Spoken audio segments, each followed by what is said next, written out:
My name is Matt Van Soik. I'm with Marvin Johnson Associates, been here 3 years. So there's a lot of different coverages that you need with a trucking company. And for our agency, having done it for 50 years now, we've been through the tough times, we've been through the good times.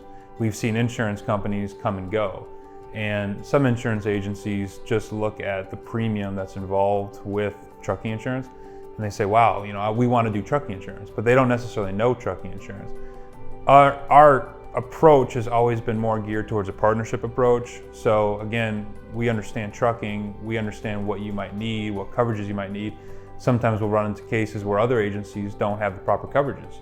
So when we come in to try to quote, or when we try to meet with somebody, you say, oh, you're missing these different things, or this is why you're having a headache, is because they're not doing this properly. So I always try to take that approach to just say, this is a partnership. We know trucking, we understand trucking, and sure, you might be able to get cheaper insurance down the street, but in 3 years, you might be calling us to say, hey, get me out of this bind. Our safety department is very involved with the day-to-day changes with the regulations. Obviously, the transportation industry is heavily regulated by the federal government.